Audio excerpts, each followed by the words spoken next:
There you go.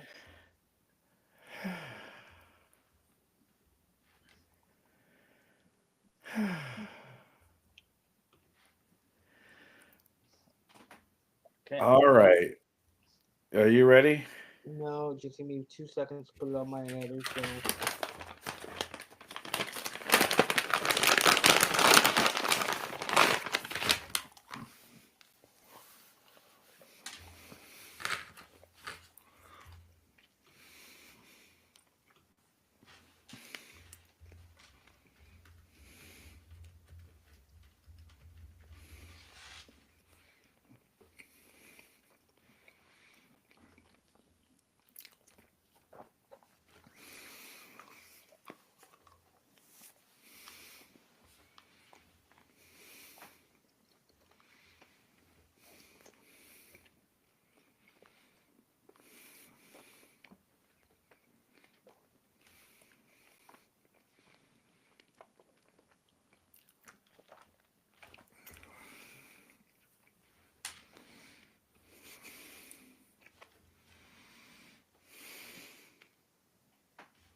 So we're talking about the election, Autism Awareness Month. Yep. Okay.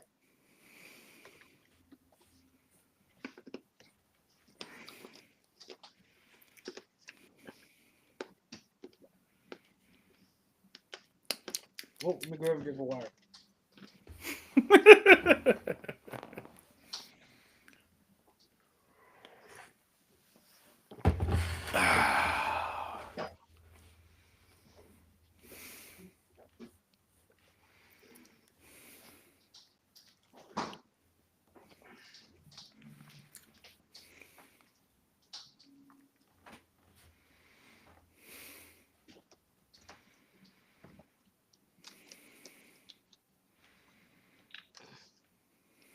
All right, my friend, let's go.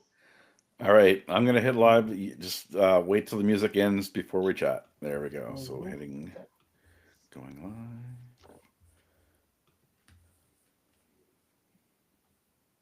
Oh my hair, my God.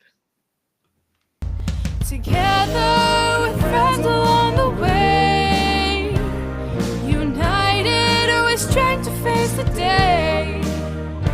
We're together and now we're here to say, united we will be the change. Hello, everybody, and welcome to Above and Beyond the Accessibility and Inclusion Podcast for April 3rd, 2025. Maddie, you know what that means, my friend, right? It means that we've been experiencing over 100 days of being in a world where there are no barriers.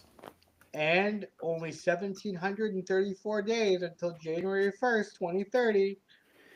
Yes, that's what Google told me. Gotta love Google for that, You eh? know, you gotta love Google. You know, like it's just the answer for a lot of things. So how you been, Yes. my friend? Yeah, it's been a couple weeks. Busy. Holy Moses. Um, yeah, and today, we almost didn't have today again because I am officially working for Election Canada as a poll worker again in the advanced polls. So we had training today, um, and it's 4 days, 4 days of advanced polls across the country. So Friday the 18th, Saturday the 19th, Sunday the 20th, and Monday the 21st. And the interesting thing about this election is it's the Easter weekend. So there's 2 days, two stat holidays. So it's for people who work the elections, this is the best thing monetarily because you get time and a half on holidays. Yeah, Yeah, I was gonna but say this is yeah, and not bad election day too. is April 28th. And polling hours on the advanced polling days is 9 a.m. to 9 p.m. And on election day on the 28th, it's 9:30 a.m. to 9:30 p.m. And this is paid, correct? Yes, this is paid. That's why I I was mean, talking about getting paid time and a half. You can't get paid. Yes, volunteers always get paid time and a half all the time, anyways. But well, because no. I just wanted to make time and a sure. half of zero is zero. I just wanted to make sure because there are a lot of Yeah, presumptions out there that a lot of people, are okay with volunteering their time, and while I do that quite yeah, a bit too, and I'm yeah, happy to do it. We've also got bills to pay, and we've yeah. also got Well, to provide for ourselves and a roof over our head, and as people with disabilities, yeah, we're already behind the eight ball. And I know this is really yeah. not where the conversation was meant to go to. Well, no, no. This is actually. I figured we talk about this too. This is totally on key for this. Yeah, Well, yeah, I mean it's yeah. Because it's a great opportunity for people with disabilities that it's either 4 days for the advanced polls, 1 day for the election day, to make some money and be part of the civic world. I've been doing it off and on now for 35 years. That's I keep I keep thinking that 20 years ago is when I was an adult, except no, when you're turning 50, 25 years ago is still, you're into your adult years. If you want to go back to your teen years, you have to add another decade. And it's like, oh crap. Yeah. Yeah. So yeah. I love doing it. it's a great opportunity, and I've learned a lot, especially over the last, I would say maybe 6 7 years with regards to politics and elections. Hmm. Yeah. Having run myself back in 2022. Is it that long ago? Yeah, Oh my gosh. we're getting older. It feels like yesterday. It also feels like a lifetime ago. Yeah, and what I'm about to say, Maddie, and I don't want to suggest for any sake or purpose that I'm going to break any news, but my current counselor is running in the federal election, Hmm. and should he potentially be victorious, that means his ward available, Hmm. and if the city calls a by-election, there's a possibility that I may throw my name in the hat again. And you know, Ready? Throw it. Throw it. Throw your name. why don't you just take the one off your head? You have to grab the other one. You're a hat connoisseur, eh? Oh, I have. you wear many hats. Pun Yeah. not intended. I've been collecting fedoras now. This is the one I got for St. Patty's Day. There you go. Yeah. Where's your Easter fedora? I love it. Yeah, I'll wear this one. There we Okay. go. And okay, yeah. So I have 6 fedoras and 2 cowboy hats, okay, and the cowboy hats are pink. okay, yeah, and no, I just wanted to just mention, Maddie, that potentially I might run, and Hmm. so just leaving that possibility open for that opportunity. Yeah, Um, and if not, next year is an election year again for all the municipalities. So yeah, yeah, like you said, you can't believe it's been that long already. yeah. Time certainly flies. Oh my God. Or rolls in our case. Yeah, or Yeah, yeah. yeah. Time rolls on. So Maddie, this is also autism Autism awareness Autism Acceptance slash, Month. Yeah. slash acceptance month. Yeah, Hmm. talk to me Yeah. about. Well, yeah, it's every April. We celebrate Autism Acceptance Month, where it's an opportunity to focus in on the stories of autistics and their families, and look at ways we can break barriers. That's what acceptance is really all about. Is accepting autistics do things differently, think things differently, act differently. And there's barriers that are. I mean, we talk about barriers all the time, but there's a lot of barriers when it comes to autism and other neurodivergent conditions that really are attitude barriers. They're the biggest ones, and um, we look at the barriers, we look at what we can do. We talk about allyship, but we really, it's not just about acceptance, but it's also about celebrating celebrating us and the things that we do and that we bring to society. Each and every one of us, no matter what challenges, what skills, what gifts, what opportunities we have, we bring uh, we bring ourselves to the world, and when we're accepted, it's an amazing thing for everyone, or for both us and the world around us. Yeah, I mean, while I don't have firsthand experience of autism or with autism myself, I am around a lot of people with autism, or a form of autism.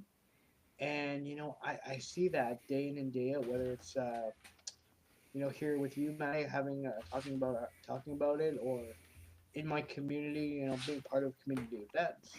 Mhm. You know, it's it's amazing. It's amazing to see, and you touched on it, barriers, and you touched on the fact that the biggest barrier is attitude, and I can't emphasize that enough. The biggest barrier that people with disabilities overall face is a bad attitude. Mhm. We're often treated like a liability, as if our sense of belonging is gate Mhm. kept by somebody else, or our sense of belonging takes place uh, with somebody else's supervision, so to speak. And that was been no more clearly evident for me over the last little while. And last time I checked, I'm 45 years old. You know, I know, and you're not 45 years old. I am 45 plus. You are 45 plus. Yeah. And that being said, like, we have to strategize. We have to Hmm. work with the community through allyship. Hmm. And you've talked about allyship, Maddie, and Yeah. we've talked about allyship on this show many times. Yeah. When we listen to each other, and that's how we accept each other. And it's interesting. This year the autism community has a lot more to celebrate. This past fall, the federal government released the National Autism Strategy, which is really a map of what we need to do to build a world where autistics thrive. And one of the things that we're realizing is that the things that we do for autistics also work for a lot of other people with different neurodivergent conditions. So we're as a community really trying to think more broadly than just statistics. But when you focus in on autism, we can really get things done. But so we have this national autism strategy, and the government announced uh, the Friday before the election was called, which we'll talk about momentarily.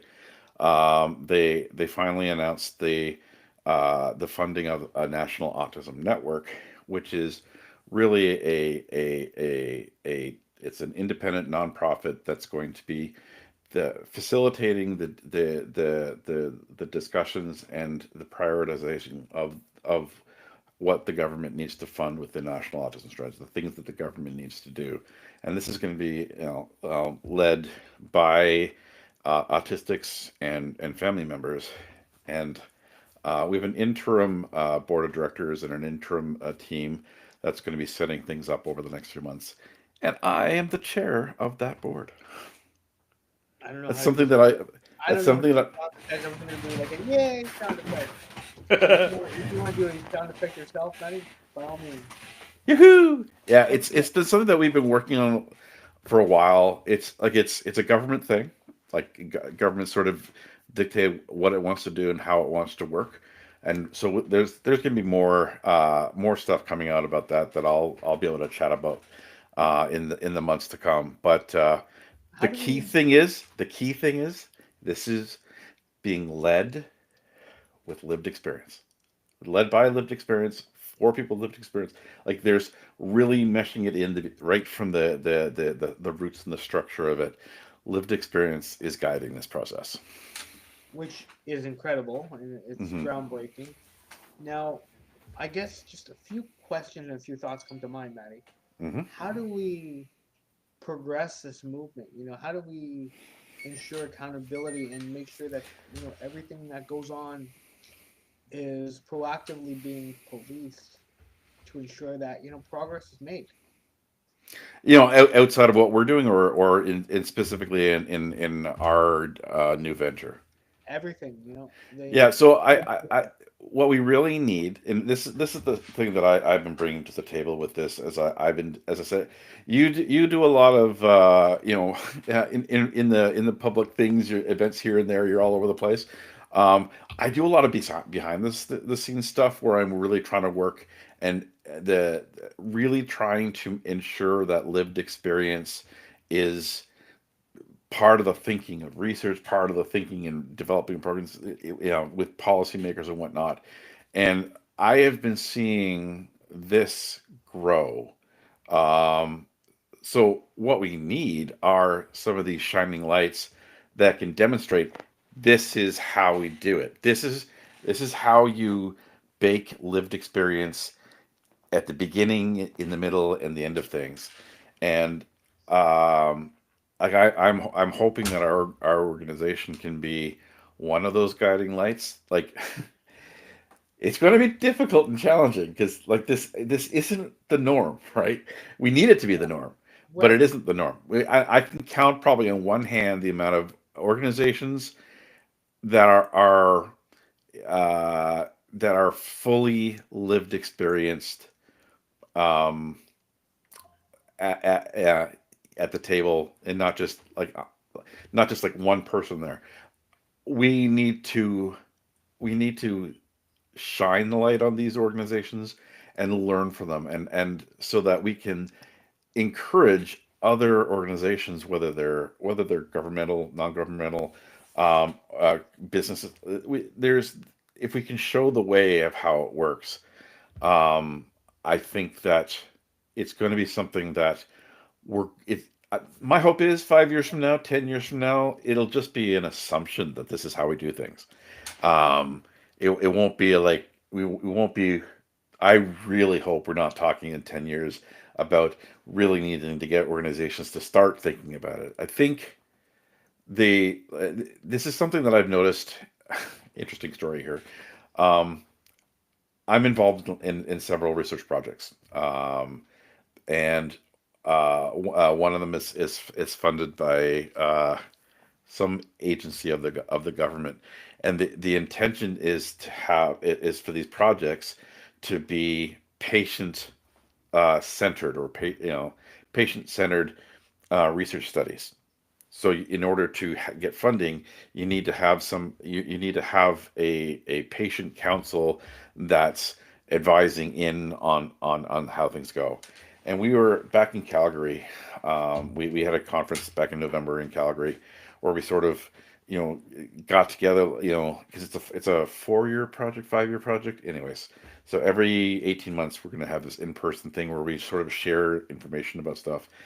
And what we realized on our team, because we have both a DEI council as well as an autistic council, because our project is related to autism, and so lived experience, patient led, all that, and we realized very quickly that we were so far ahead of where other organizations were in their projects, in terms of understanding what patient centered means. Like you can't be patient centered unless you're listening to patients. Hmm. Patient, you thinking that you're doing something for a patient, you know means nothing if the patient hasn't told you that this is the right course. And so it's been an interesting thing. Like it, the concept is there. It's just there aren't enough people yet that have been doing it to understand what it really means to do it. But Right. I feel right now that we're on this precipice um of change for the better, when it comes to really nothing about us without us, right? It's something that Yeah. that there's very few people that haven't heard that term. What it actually means to them is the challenge that we need to fill. But it's been neat living in this research world. Like I was um, uh, the Autism Alliance of Canada, which I'm part of, has a conference every April called the Canadian Autism Leadership Summit. And I my first engagement with this organization was back in 2019 in December. They put a post out saying that they were looking for autistics to get involved with, organizing their annual conference and vetting who, looking at the abstracts of people that wanted to present and ensure that it was going to be things that was appropriate and acceptable to autistics, which is really great. So I got involved with that, and one of the first what I was asked to do on the day of was take go through five of the presentations and then do a little response of uh, m- how I felt about those five things. And one of the things that hit me was like I was finally seeing for the first time that researchers wanted to actually engage with autistics, not as the subjects of a study, but as at the beginning or in the middle of the thing, so that there was involvement. I was like, oh, this is so cool. And I'm looking now 5 years later and seeing this is the norm. It's weird now when you see research projects that don't seem to have any involvement with lived experience. But what that lived experience looks like is the next challenge, because it's it's more than token in some places, but not fully co-designed. And I think that's really where the next phase of this is understanding what co-design means, and really how do you evaluate the outcomes in a lens of lived experience. Well, hey, you just answered every single question that I had crossing in my mind as you were talking here, Maddie. One of the biggest things that you talked about, and I kind of want to address further, is what it looks like for everybody versus what it looks like for an individual. Hmm. You know, the concept of using the overall term dynamic disability, Mm. related to the autism community. It really has a different um, perspective each and every day. Am I wrong in saying that, or Yeah, I is mean that the challenge people with dynamic disability, hidden disability, developmental disability. There's the for example myself. You can see it right now. I'm talking. I'm clearly expressing things. I'm able to go back and forth on this. There are days, and times of day where that becomes a challenge to me, Mhm. and my needs in one day aren't necessarily the needs of on another day or another day. And if I experience pain, my ability to communicate just shifts down, down, down. When I'm in hospitals for because there's something acute going on, I need somebody with me because I can't express answers in the time frame or in the way that medical professionals are expecting. And I tend to look very I mean, I hate this term, but this is the way it's appraised. I look that I can't even think of the word right disoriented? now. Yeah, well, yeah. I mean, low functioning. That's Right? I hate saying it so much that my brain blocked me from saying it. It's like, you know, and what's the challenge is, and this is this is why a lot of us in that have developmental disabilities, neurodevelopmental or developmental disabilities, we don't like functional terms because it doesn't really describe us in total. Like somebody who's considered low functioning because they're not able to communicate or whatnot. This is masking the strengths that they have in other areas. Right. And people that are considered high functioning, well, you have no idea the amount of squirrels that are running in the system that get in the way of any kind of executive functioning. Like, yes, I can, we can answer, we can do this now, but you ask us what we did before and what we're doing after, and all of a sudden we're chasing squirrels. And then what was the question again? Exactly. I like dynamic disability because there our needs can shift, and so the solutions in order to support us need to be more flexible and less rigid. Rigid systems are really challenging for us, especially if the rules of that rigidity are hidden. So many thoughts on that, Maddie. So many thoughts on so many I can't say, but so many thoughts on that. Yeah. But it speaks to the idea of thriving in community. Like you're talking one end of the spectrum of medical model of disability versus the social model of disability. Keep on having a drink. You're good. Keep drinking. You're good with that. Keep drinking. We're good. Go finish your water. Keep going. Keep going. I got you. I saw it. I love doing that to you.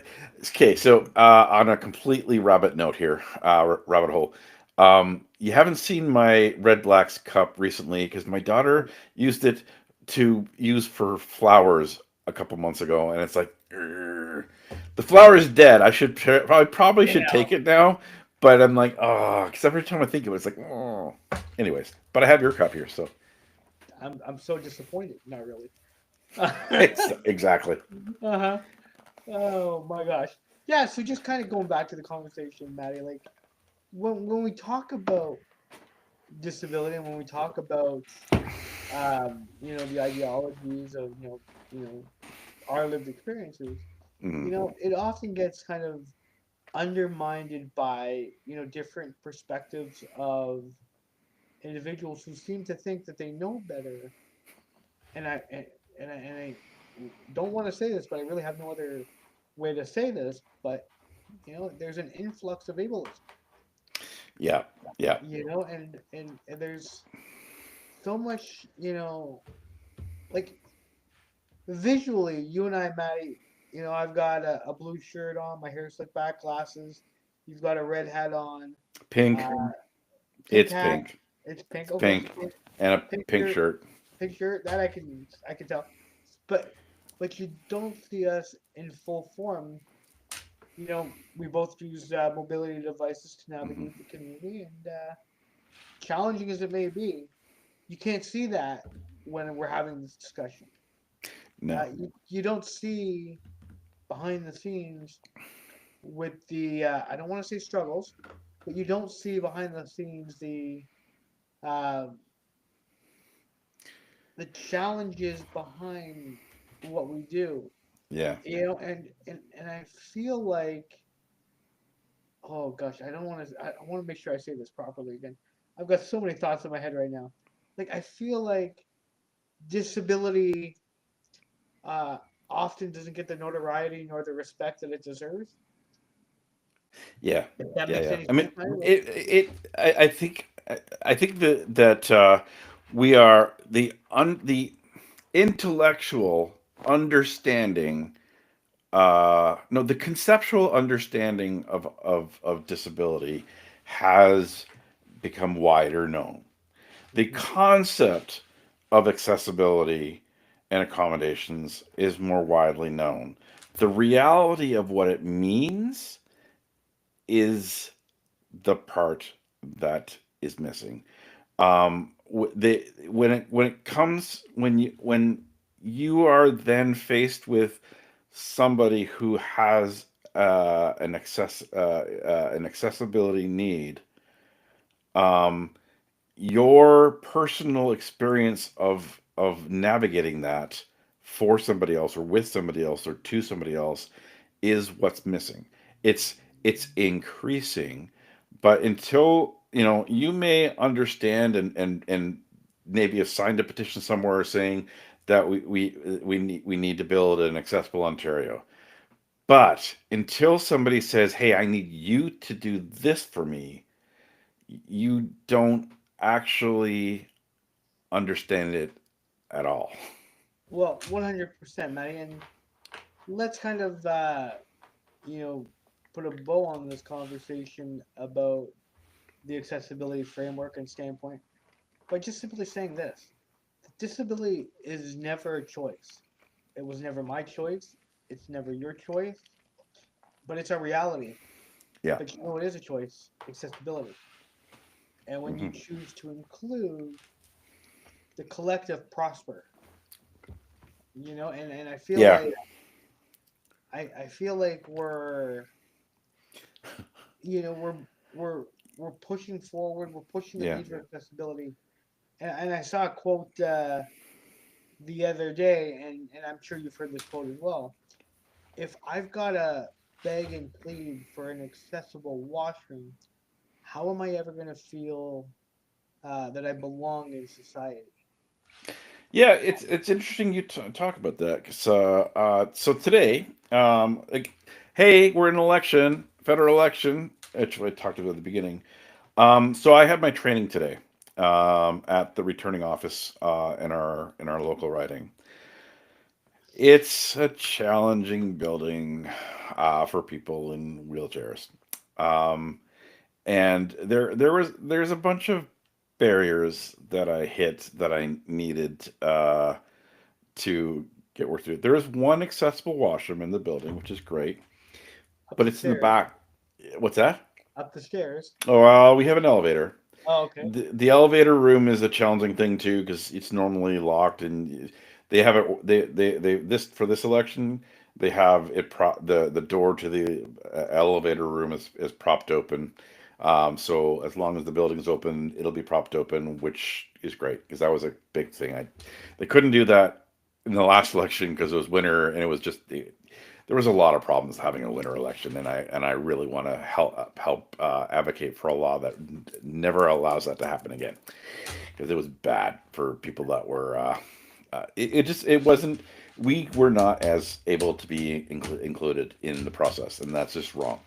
Right. I Yeah, mean, and I but didn't mean to laugh there, but it's almost to the point where it's becoming how comical. can we not laugh? Like, if it's Well, exactly, laugh or exactly. You cry, know, right? It's laugh or cry. So let's just laugh about it and get it fixed. it is, exactly. It's borderline comical the way people with disabilities are treated.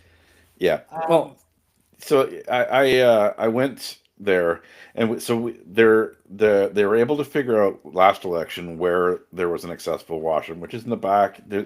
It's a little bit ways to get there, but I knew it there. So I went there to use it today. Like, I could only hold things in after 2 hours of drinking, fluids while being in training, and I'm like, it's keeping my brain going, and it's like, okay, I've hit a point. So I went to use it, but in front of it they had all of the wires for the networking all strained and loose and everything. It's like, are you kidding me? How? Okay, first of all, there's a table right beside it where the printer is, so there's no way I can get to it to open the door. So I needed to find somebody to help me. But then when I got somebody to help me, I realized I can't get through this. So it was a process. They found somebody, they duct tape it down and whatnot.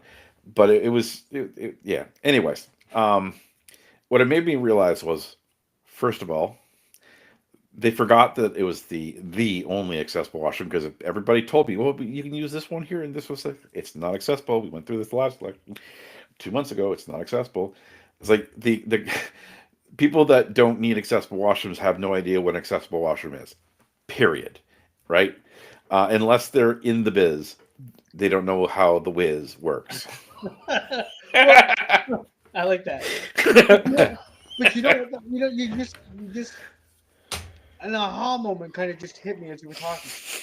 Maddie, like, the one thing that we've got to understand that, people with disabilities are forced to quote unquote, work with me here, make do with what we're given rather than, you know, pushing for what we deserve. Yeah. and it's mind-boggling.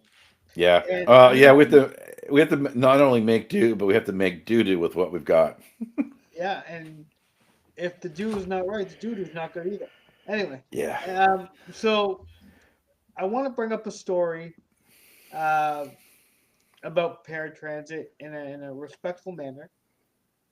Okay. Okay, so recently, my chair was. Thank you. Yeah, recently my chair was deemed ineligible for our local paratransit organization um, to be pushed by drivers because it never had handles on it. This is recent. I've had this chair since 2021. I've had a previous chair starting in 2017 when I first started taking darts. Never had handles, and I received less support. A friend of mine was recently denied because his chair didn't have handles for whatever Mm. reason. So luckily, I have got a good friend, and we've MacGyvered a makeshift handle. Using things like dental floss and fishing line and the board and handles nonetheless. But no, they're unsecured properly. I just wanted to get your reaction. But yeah, You they're got on. my you got a Yeah, reaction. I got the Yes, reaction. yes, you did. Yes, you But yeah, did. no, I've got like pivot bars for handles that I found on Amazon that I was going to use for another project in my condo. But yeah, it's forcing us to use our ingenuity to comply with something that doesn't make sense. Does that do you know what I'm trying to say there? Yeah, After all I this after all this time, all of a sudden this becomes a barrier. It just yeah, really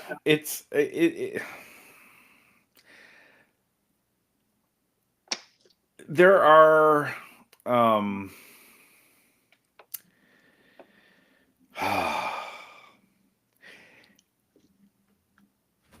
one of the challenges is that when we have a disability, depending on the type of disability, we are put in a box of what people expect from people with that disability.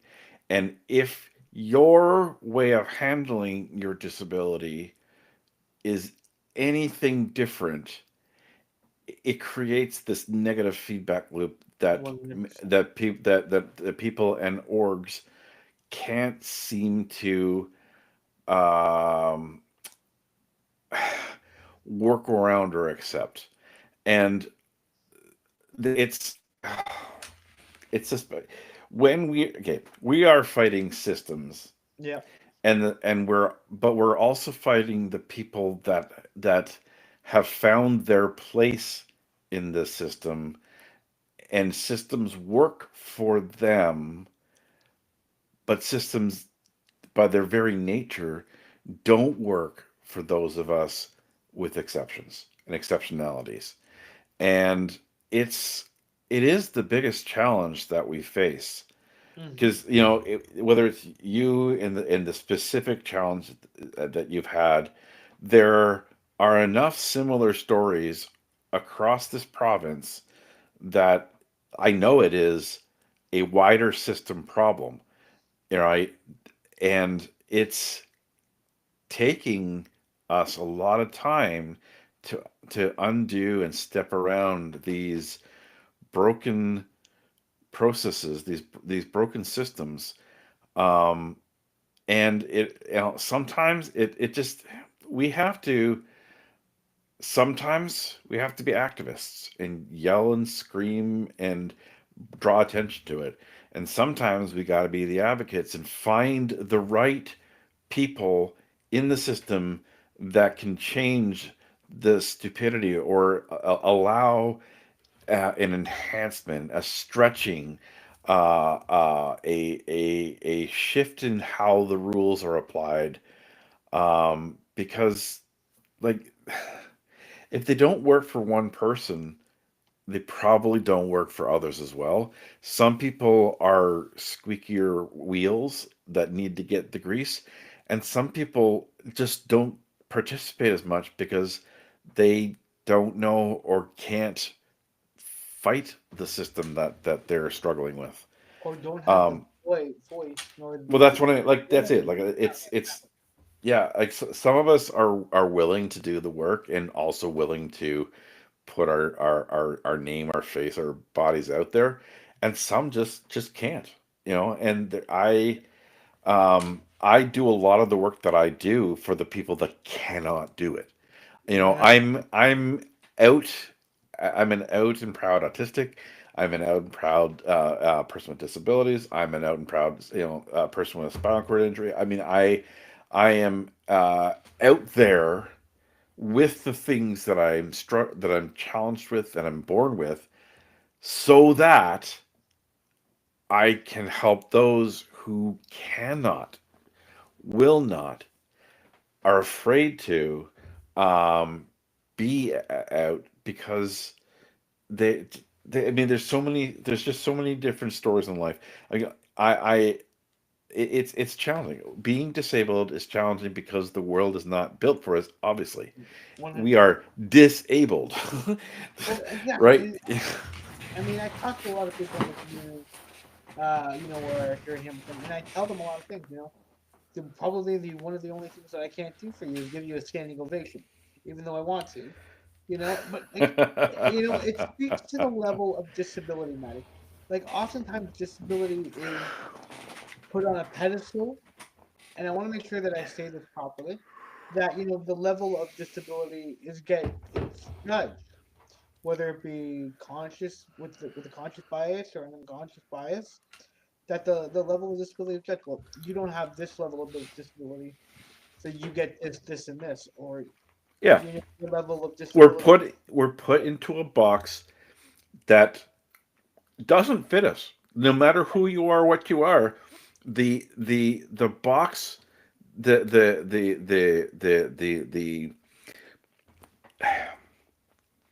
you say this all the time. Disability is not a one size fits all thing. No, it's not. Each of us, each of us, even two people with the same condition, are going to have a different set of needs or a different way they handle that disability that needs to be supported, that needs to be accommodated, Uh, you right? know, shown empathy. We need to be shown empathy. Yeah, We need to yeah. be. We need to live. Like I honestly, I want to chart. I want to start the church of empathy. And because it's my gosh, like that's really. I was thinking about this today as I was rolling around town. It's like there's such a need for people to be kind to each other Yeah, and to listen and to work with. embrace allyship. It's just like the again, it's the first barrier is the attitude. We need a society that has lives in a culture of accommodation, a culture of kindness, a culture of empathy. So that we're saying if we see somebody struggling, we ask, what can I do to help? And Yeah. listen to what they say. Well, Not here, let me help you and drag you across the street when really you were trying to go that way and you do not like touch and now you're in pain for the rest of your day. Which, my God, happens! that Gah! that leads me into a whole other conversation for another episode. So we'll talk about this offline. Tune in next time. Well, that's it. Like, I mean, Yeah. consent. I mean, we talked about Consent. Yeah, consent. it. Absolutely. It doesn't sway because we have a disability. We Yeah. do have autonomy and agency Yeah. for ourselves and our bodies and the way we need to be pushed Yep. and so on and so forth. So I mean, tune in next time when we talk about it. Exactly. Matt, I do want to break some news here, and I believe I told you already, but I'm coming your way, my friend. Yeah, yeah, yeah. May, right? May 20th to 24th, I am coming your Ah, way. the week before Accessibility Week. Exactly, and that's going to be another busy week as well. Yes, it will. Um, yeah, but I'm the dates are not confirmed, but it's definitely May 20th and might be till the 24th or the 23rd. I have you on my I have you in my calendar that you're here that week. Do the Red Blacks play the Ticats that week? That's preseason. That would be preseason. Yeah. Let me just find out. Please CFL Red Blacks. I gotta spell it right with all. There we go. 2025 schedule. Our first game is that's last year's schedule. Okay, let's look at this year's schedule. 2025 schedule. All right, so okay, that wasn't helpful. May 30th is the first it's the preseason game, and we play the Montreal Alouettes. Then our home opener is June 13th. And we play Ticats are in Ottawa on July 20th. Well, we'll see what happens, Matty, down there. Yeah. Yeah. So let's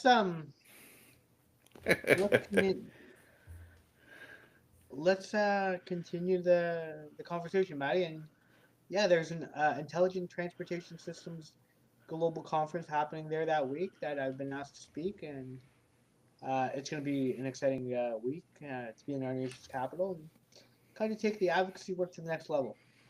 What else you got going on the week, Matty? So our the annual conference, autism conference, is for the Canadian Autism Leadership Summit.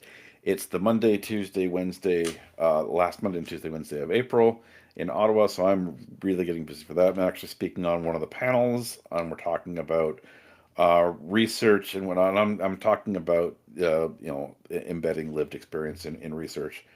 I'm also going to be starting some new opportunities in the coaching and mentoring of neurodivergent workers and helping getting job readiness and whatnot. So that's something that starting in May, but I'm getting prepped for it now.